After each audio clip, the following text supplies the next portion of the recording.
Hi, and welcome to Lissy's Lovely Life. I'm here to share my obsession with making things, mostly knitted things. Welcome back if you've been here before, and thanks for joining me. This week, I'm going to be adding another segment to the podcast. I hope that will interest some of you, and if not, you can skip it. As usual, I will have the timestamps in the notes below so you can go to the bits that interest you. So diving straight into Bind Off Bliss for this time, I have completed 3 projects. They're all small projects. Sometimes I just need a little, not instant gratification. Knitting a project is never instant, but something a little bit quicker. And I actually wanted to achieve a few things, some gift knits. So I have done that.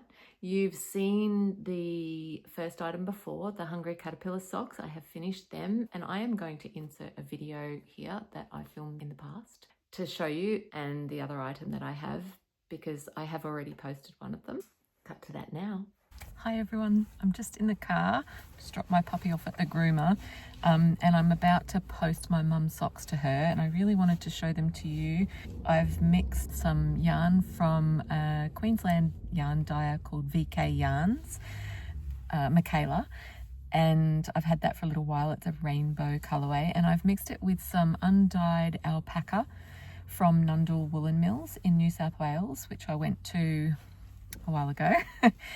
I think it was November last year, and I mixed them together because I wanted to use the really bright colour for my mum. That was one of her requests, to make them a bright and cheerful colour, but I wanted them to be a winter couch sock, so I mixed it with the alpaca, and they've turned out really lovely. They are bright, they meet the criteria, although less bright with the undyed alpaca. I wanted them to be really nice and smushy, and they actually feel lovely. You can see the fluff on them there in the light. And I just did a really plain vanilla sock, which is a mixture of things I've picked up along the way, sort of my own recipe. I've done a heel of partridge heel. I don't know if you can see that very well, but I really like it. It's where you offset the slips and the knits so that they're not in a stripy sort of row, which is what I used to always do, but I really like the look of this, less stripy. Anyway, they've got a 15 row 2x2 cuff, and that's it.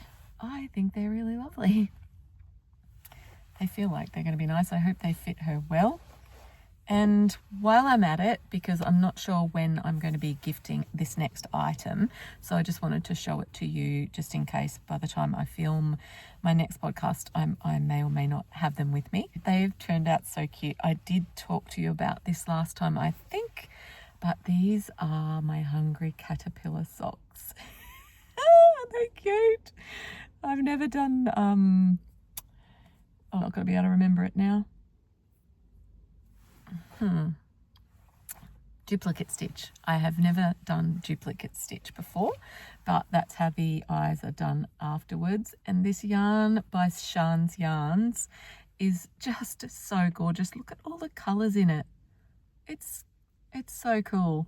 And I did a little combination of knits and pearls to make this caterpillar, and I decided to just put it on the ankle section so the foot could just fit as per normal. And I've got some photos, I'll pop them in of them on my foot, because the recipient has a similar size foot to me, and they look really cute. So yeah, I'm super excited. Okay, so you've seen that little video, you've seen my mum's socks and the caterpillars, which I do actually still have with me here.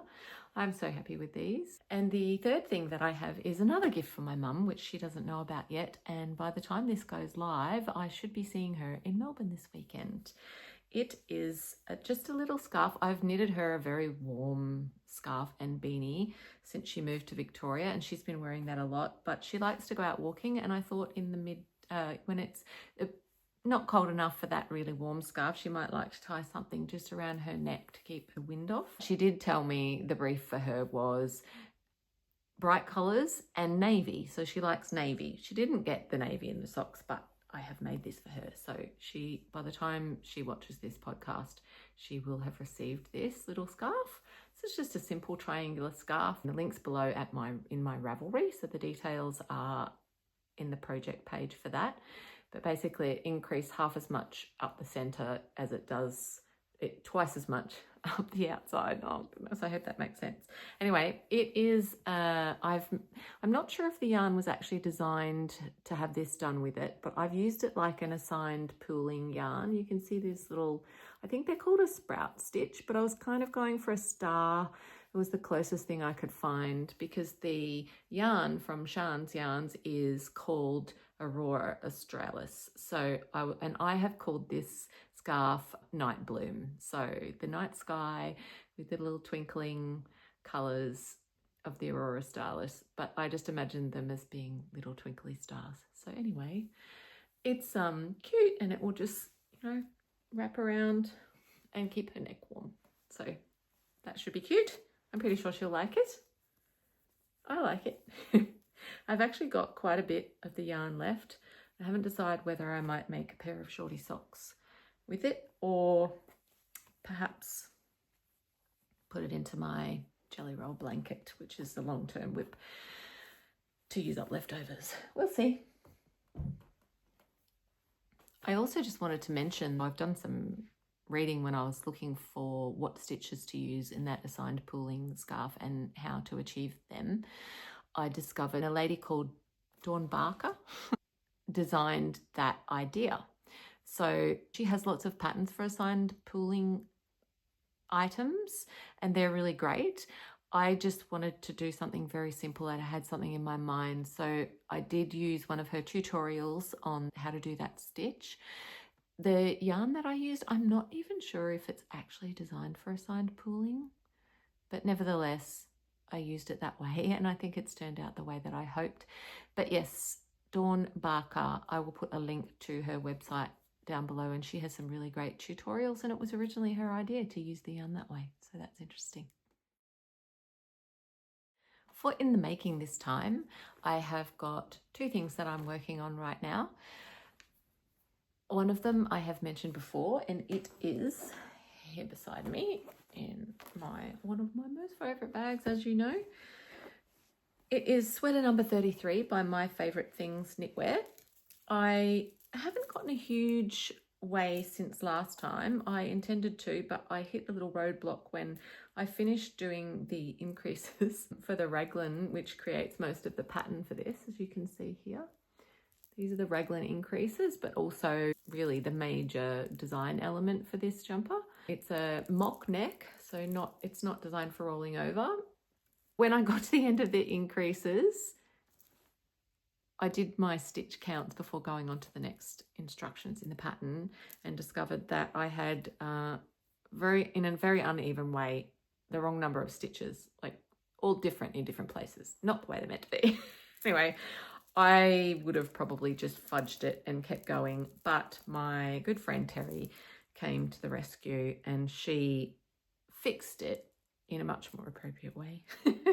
So I'm very grateful to her, and I am happy with this project. I'm really excited about seeing it finished. I don't know if I'll get to wear it this winter because it's still cool here, but it's not crazy cold. Maybe if I hurry up, maybe I'll get to wear it. If not, I shall lovingly pack it away for next year. So I think it's going to look really great. The yarn is really light, and it's actually, I don't know if you can see it in this light, probably not. Oh yeah, you can just catch the light coming in from behind there on the neck. See, it's not a really dense fabric. It's quite light, but it's also very fluffy. So who knows, maybe those stitches will close up a little bit when I block it, but I think it's going to be perfect for Queensland either way. So I will be taking that. I'm going away this weekend. I'll be taking that with me, and hopefully during the traveling portions, I will get quite a bit knit on that. That's going to be my main traveling knit. The second thing that is in the making at the moment is, like I said, I've been doing all these really quick projects because they're fun, and I just really wanted to use some of the yarn that I got at the Sheep and Wool show in Bendigo. So I pulled out what was probably going to be one of the quickest, which is the singles yarn that I got from Tess at Fluff and Nonsense. Originally purchased to make a beanie, but I had a bit of a look around and I was keen to try some mosaic knitting in a project. And I found this. Oh, that's the back. It looks all right, doesn't it? I haven't actually looked at it properly until I saw it in the camera then. You can still sort of see the pattern. This is the right side. It's a geometric triangle pattern, and you start with one color. I've got two colors in this yarn. You start with the one color and just knit up, doing an I-cord as you go. Really, really love this for a scarf. It's a really neat finish that's super simple to do as you go. And then you come in, and I've brought in the second color, and you follow the pattern for the mosaic knitting. It is so soft, this yarn, and squishy. I think it's going to be so snuggly, and I am really enjoying wearing scarves. Sometimes that's the only warm thing that I add to my dress or whatever up here in Queensland, and it's enough just to keep the chill off, and yeah, I like it. So I think this one's going to be really nice. I'm just going to show you the pattern, which I've got open on my iPad. I hope you'll be able to see that. So yeah, that's what it's going to look like. When I get to the halfway point, it's going to switch over, and the light and the dark will be reversed, and then it will get smaller on the other side in the darker color. So I'll just show you the pattern picture. That's the pattern picture there. I think it's going to be lovely. And I'll come back to what I'm doing on my iPad there in a minute. So that's it. That's my works in progress. I'm hoping to finish this one really quickly as well, which I may probably do before I go away this weekend, so I can focus on finishing the jumper while I'm traveling.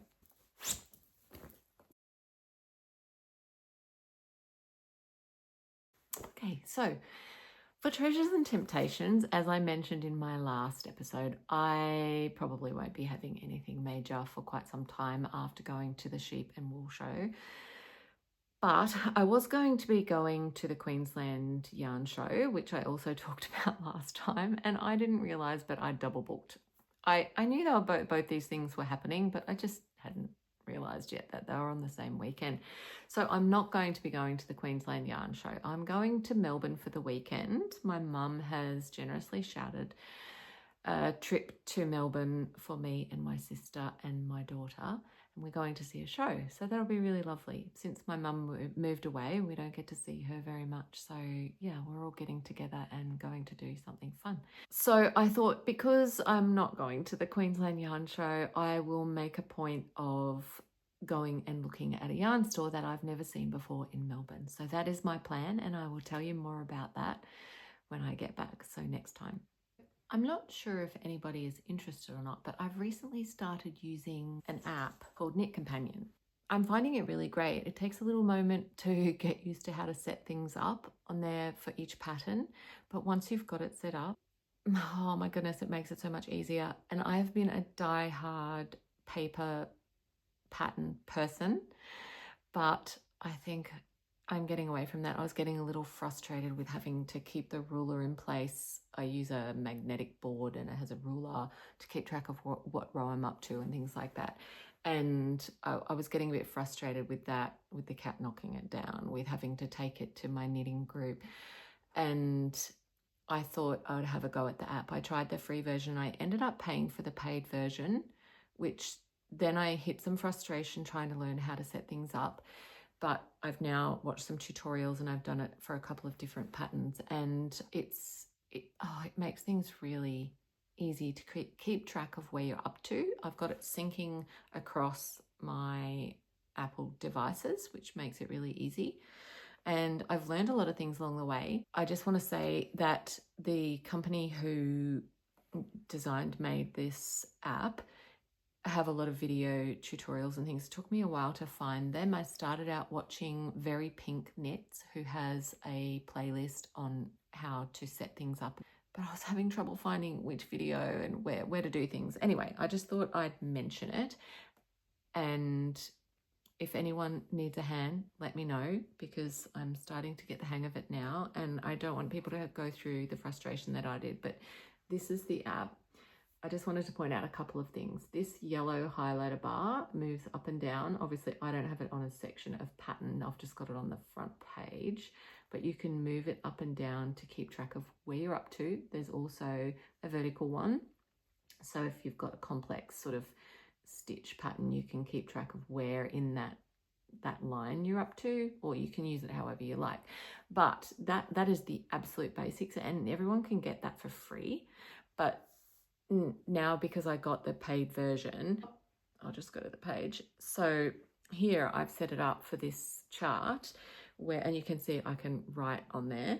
There's this little counter thingy here that you can see. That's there because I have set it up so all I have to do is click that little button and it goes to the next line for me and keeps track of exactly where I am. I can exit the program, I can do another project, I can come back to it in 6 months and I'll know exactly where I'm up to, which is huge. I mean, I put things down and then it takes me a while as a not hugely experienced knitter to work out where in the pattern I'm actually up to. So I am finding it really great. There's lots of different things that you can do to make this awesome. I just thought I'd mention it for anyone who's interested and wanting a solution to how to store all their patterns. It links to Ravelry. It can view your PDFs that you've got saved. It uses Dropbox. I've got it set up to look at my iCloud. If anybody's interested, just shoot me a message on Instagram or in the messages below, and I'm happy to direct you on where you can find out the information on how to do things. Now that I've got the hang of it, I think it's really great. Just thought I'd share it. Plans and possibilities. Always so many. I plan to finish that sweater number 33 in the mosaic scarf and probably pack them away for next winter. I have a couple of other things from my Bendigo purchases which I have very specific immediate plans for. One of them is another scarf shawl thing, which I'm pretty excited about, in some very pretty yarn. I've already started, just started a summer top with some of the silk yarn that I bought. That will be on the cards. I've also got quite a list of things that I sort of plan to do during the warmer months, of which we have far more than we do cold ones where I live. So I've got a couple of 4-ply, they're garments for winter, but they're lighter weight and I figured they'll be better for knitting in the warmer months. So 4-ply long sleeve tops. I don't think I'd really call them sweaters. They're more like long sleeve tops. Several pairs of socks, and I'd like to do some colour work socks because I've not really done colour work. And I've got some ideas forming in my brain which involve colour work. So I need to learn how to do it so I can fulfill my dreams of these things that are concocting in my mind. So yeah, that's my plans and possibilities for the future. I think I've got enough to keep me going through the warmer months before I take on any more big snuggly projects. Welcome to my new segment, Spinning Stories. As my title screen suggests, there'll probably be a lot of learning happening here. So for those people who are interested in spinning and watching someone go through the process of learning, watch along. If you're an expert, maybe you can just give me some ideas if you have any tips and things like that, or skip this section. I have said from the beginning of this podcast that my passion is for making things. Mostly knitted things is the way at the moment, and I don't see that changing anytime soon, if ever. But spinning is like the most knitting adjacent thing you can get. And I didn't expect to love it so much, but I am truly loving it. I bought some Finn sheep fleece straight off the sheep's back at the show in July. That was my plan, was that would be an experiment for the future. I also bought some prepared fleece, and funnily enough, the thing that I've gotten stuck right into is the Finn sheep fleece. I'm spinning it in the grease so it's unwashed, but I do have to comb it out first. And yeah, it's quite a slow process. The singles that I'm spinning are quite thin, which is just the way it's happening, and I'm happy with that. But yes, I've got quite a bag of it to get through. I think I bought 1.5 kilos, and I have so far spun about 210 or 220 grams onto a bobbin, and I've been at it since the 5th of August. I've been doing it most days. I haven't done any for a couple of days. I've had other things happening, but it's quite a process. And obviously I had no idea how that was going to go, having never done it before. And I was quite surprised that the sheep's fleece straight off the sheep's back was the thing that is drawing me the most. I thought I'd do the prepared fleece because it would be easier, but I'm actually finding that a raw fleece easier than the prepared fleece at the moment. So I haven't tried. I've got some other different types of prepared fleece to have a go at, but for now I'm sort of immersed in that thin sheep fleece, which is a chocolate brown color, which I think I showed during my purchases and last podcast. But for those who are interested, I had a girlfriend ask me if I would do a vlog about that process. She's just bought a spinner as well, a spinning wheel, and is super keen to learn along with me, and she asked if I'd do a vlog. So I've not done anything of that format before, but that is now my plan. She's convinced me, and I've started filming the process as I'm going along. Not all of it, because that would be like hundreds of hours of footage. I know that I've heard from other podcasters and YouTubers that those kind of vlogs can take a long time, and from the amount of footage that I've recorded and photos I've taken already, I can see why. But I am going to do that. It will probably be months before you see that, because it's going to take me that long to get there. And I then plan, and I think I know what I'm going to make with that yarn when I'm finished. If the yarn turns out at an appropriate gauge, size for me to do that project with. Otherwise I'll have to shift and make something different. But yeah, I've got an idea of how the whole thing's going to go. So I will do the project, spin the fleece, wash it, all of the things, and then knit up the item. So that vlog will be months away, but I'm I'm excited about going through that process and sharing it with you. In the meantime, I just thought I'd show you on my spinning section 2 things. One of them is this, which I made with bits from the hardware store, with instructions from a YouTube video. Not sure if I'll be able to link that below because I looked at a bunch, but if you just search for it, you could find it. And yeah, this is the nitty noddy for winding the yarn onto before you put it, turns it into a skein, and then you can wash it, etc. So made that. I have used it. It works. You turn it like that. I'm going to glue some of the bits, but not all of them, for the reason that you want to turn it but store it flat. And also one of these bits is going to be able to come off to remove the skein, and then the rest of the bits will all be glued. Something we hadn't seen online that I added was this piece here, which kind of keeps the yarn in a little area so it doesn't slide down. Yeah. So nitty noddy.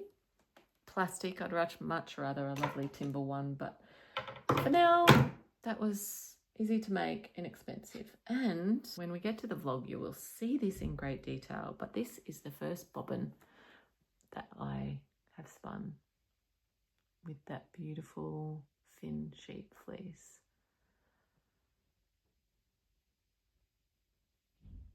And I'm so excited about it. I love making things from scratch, I suppose people say. Going through that whole process, getting in touch with how things are made, not fast fashion. Anyway, I will talk a lot more about that in the vlog. So I think that's it for spinning stories this time. Hi. So I'm just adding this little extra bit in because I filmed it at a different time to the rest of the podcast, but I wanted to tell you about the lesson that I had to get me going with spinning. I was having a go by myself after watching lots of YouTube videos, and I was creating yarn that was far less than perfect or, successful, really. It was probably not really usable in any real project. And I'm a big fan of in-person learning. It's why I go to my knitting group. It's why I had a sourdough bread making class in my home. Yeah, I think it's that connection with others and being shown how to do something and have that person be able to react to what you're doing and say, okay, I can see that this is happening. You should try doing this. I think that's so invaluable. And I just wanted to mention that I had such a lesson with a lady called Rochelle, who's here on the Sunshine Coast, and she teaches one-on-one spinning sessions. I'm not sure if she does groups. At the moment, I think it's one-on-one. And I went to her home and had a lesson. And honestly, these few little pointers that she gave me, and when she watched what I was doing and gave me tips on how to improve, it has made the most huge difference to my experience. I was feeling frustrated, and now I'm feeling all the joy in going through the process of spinning. I'm going to put the details below if anyone is interested in having a lesson with her. You can contact her with the information that I'll put in the notes below. So thank you, Rochelle. It was really great. And I'm going to have another second lesson with her, and we're going to ply the yarn that I've been spinning up at home. So I'm really looking forward to that.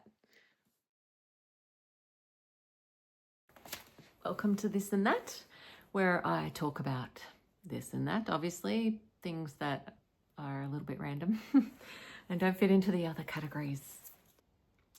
Oh, I wanted to tell you about something else that I've been making. Things that I've been making. I got a late birthday present from my kids. I knew it was coming. It was my choice to do this. They offered me a gift or an experience, like a class or something that we can do together, like paint and sip or something like that. But instead, I opted to do a sourdough bread baking course. I have had a history of cooking, being passionate about cooking my whole life. And I started out when I was 17 as an apprentice chef. So it's something that I've always been reasonably successful at. A few years ago, I decided to make sourdough after avoiding it like I did spinning for a long time. And then I thought, all right, I'll give it a go. So someone had given me a mother or starter, and I bought a couple of items that I needed to make it, and off I went, looked at all of the YouTube videos and read about it, and I made several loaves until I got frustrated because after usually being pretty good at that stuff, I couldn't get a loaf that rose up, and I couldn't get a really successful loaf of bread. I ended up adding commercial yeast to the loaves, and then I was able to get a good rise on the bread, but I wasn't happy with that. I wanted to do it properly. So I sort of shelved it for a while. We moved house, and, things have been a little bit different. I didn't even have a proper kitchen, let alone oven, for 18 months. So now that I do, and the kids gave me this sourdough bread making class, of which I had 3 others with me, and we did the class in my own home. It was really great. It was a lovely day to spend the morning. And the lovely lady Talitha who came to teach us, I will put links to her course, probably her Instagram, I think, maybe her website in the notes below. So obviously you have to be on the Sunshine Coast in Queensland to be able to go to one of them, but I highly recommend them. So she came to our home, which you can do with a minimum of about 6 people, I think. And yeah, she taught us how to make bread, and her main focus and the name of her business is, oh goodness, I think it's Simple Sourdough. I'll put a link. That is what I wanted, and that is why I went with her, and that is absolutely what she delivered. She made it simple. If you look online, there is so many very technical things that you can try and do, But really, people have been making bread for so long and it doesn't have to be hard. And that's the way she taught it. So I was extremely happy with that. I am going to put in a bunch of pictures and videos at the end like I usually do that you can watch at your leisure. Some of which will be footage of the sourdough making experience and the sourdough making that I have done since. I've been doing that over the last couple of days, feeding up the starter, and I've got a loaf that I will bake tomorrow morning. I've just mixed the dough. So that's very exciting, and so far I think I'm having more success than I did before I did that course. We'll see. And funnily enough, Ali from Fiberbound, another knitting podcast that I've been watching for a long time now, I just happened to see her post something. She's also got another Instagram channel where she's doing sourdough bread baking and have some lovely little videos and things on there. So pop over and have a look at her if that's something that interests you. And I'll probably be popping little bits about my sourdough making escapades into my podcast. Probably lots of photos of beautiful crunchy loaves. Also, I wanted to just mention briefly in this section that I might cut this and put this in the fleece section, the spinning section. I'm also hoping to purchase some more fleece from the people who I got the fin sheet from. I think is not available until October. That's when they shear next. So I'm going to send a message and ask them if they can keep me some, or otherwise I've got to get in the fight for it online. And I'm not really a fan of doing that, getting in line and trying to order things. Yeah. Because I'd like to do a colourwork project with natural sheep's fleece that I have spun. I haven't done a lot of colourwork, but nevertheless, I'm going to learn, I'm going to practice, and then I'm going to make a project with that. So part of my idea that is conjuring up in my mind and just stewing away is to do with the colour work, to do with homespun yarn from raw sheep's fleece. This is how it's developing in my mind. And it relates back to the Gansey project, which I've talked about. I don't know if I've had a little shift sideways on the Gansey project. I will still make something with all of the knowledge I've learned from the Gansey project. That's my Gansey project. There is actually something online called the Gansey project, I think. But yeah, let's just say I've got an idea brewing. Watch this space. It's going to involve homespun yarn. The kind of construction that's used in a Gansey and the general idea of what a Gansey is and how it's made, but using my own handspun and involving colour work. So it's probably going to be a hybrid. Anyway, I love these long-term projects where they just mull around in my mind and it will eventually be something. So you'll have to wait, just like I do, to work out what exactly, or find out what exactly that's going to be. But I'm feeling in the background excitement about that. That's it for this week. Thank you so much for joining me. I really appreciate that you spend the time to hang out with me. I know how much joy I get out of watching all the podcasts that I watch, and I really hope that you can get some enjoyment here. I will put the photos and videos at the end like I usually do, and I'm going to leave it without any background music. I think I'd rather let you put on your own ambient music and enjoy something that you like. Well, and I will sometimes talk in the videos, like allow the sound of the videos to come through, but otherwise I think I'm going to leave it quiet because not everyone likes the same music. So yeah, I hope you enjoy all that sharing in the photos and videos at the end. Let me know if there's anything that you'd really like to see. Tell me about what you've been up to. And thank you so much for joining me and sharing in my joy in creating things. If If you haven't already, it'd be really great if you could like and subscribe to my channel, and maybe pop on over to my Instagram and follow me there. Maybe share the channel with your friends if you've got people who love watching this kind of content, and pop a comment in the chat below. I really truly love interacting with everybody. It's the most valuable part of this whole process. Thanks again for being here. See you next time.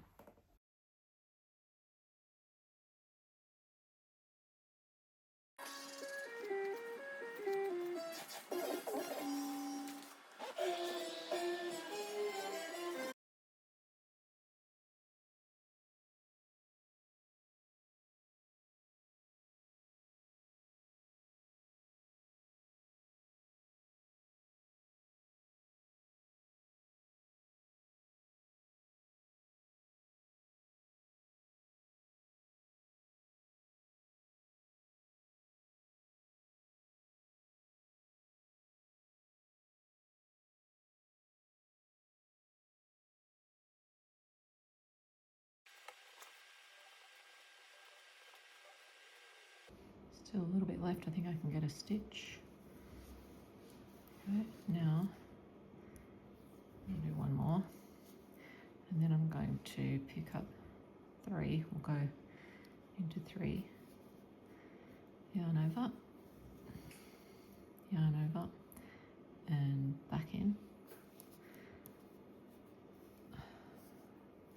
There, that's 1, and keep going into 3 stitches, doing this little star stitch until I run out of the coloured yarn. Now that's it. I'm going to stop there. There's a tiny bit left, but I'm making the decision to stop there, and then I just keep knitting. Until, and I'm on my increase row, so I'm going to make one right here. So I'm just going to keep knitting until I come across another coloured bit of yarn. I don't even know if this yarn's actually a sign pulling yarn. There's a make one right there. Oh, this is not really a pattern. I just kind of, used Pride Knowledge cutters from other things I've knit. I'm not sure if this is a sign pulling yarn, although it has these little bright spots. It doesn't look like, in the skein it doesn't look like the way sign pulling yarn usually looks. So I'm not sure if it was made that way or not, but that's how I'm using it, because it has these little bright pops of colour. That's what it's creating. The yarn is called Aurora Australis. So I've chosen a little star or sprout stitch because I thought that was fitting. It does look more like a little sprout of grass than a star, but nevertheless, in my mind, that's what it is.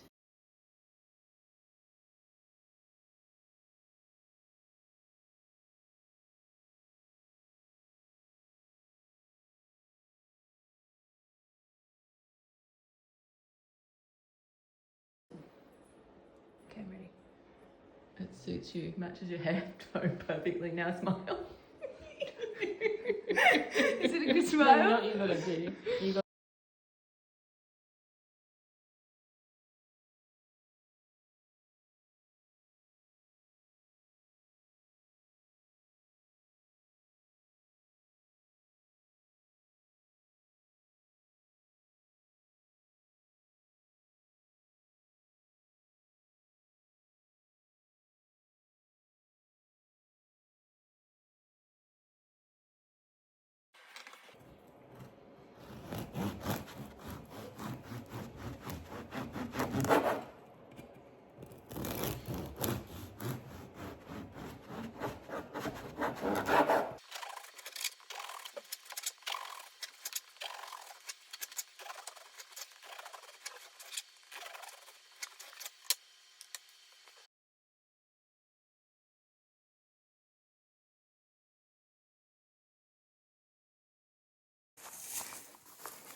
Doing inside, Chooks?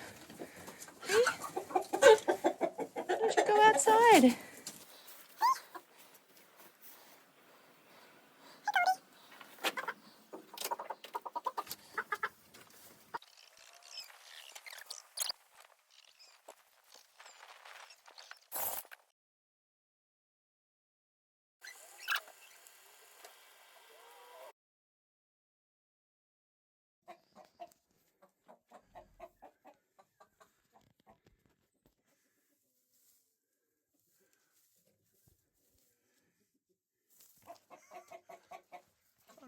Bandicoot.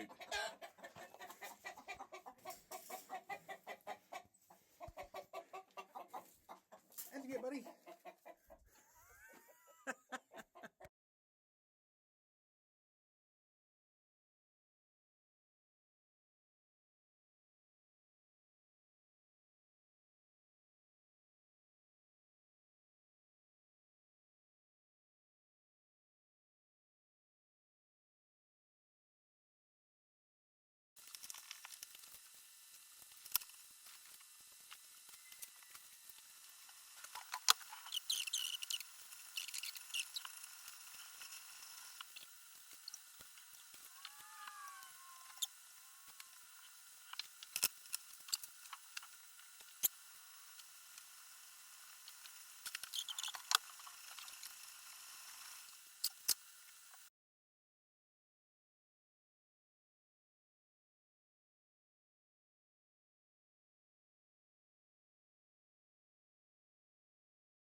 Oh yeah, look at that bread.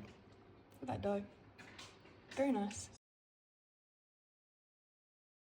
Me trying to edit, and the cat decides that he wants to sit on my lap, but there's no space. All he's got is some knees poking out there. Look at that. He's so fluffy.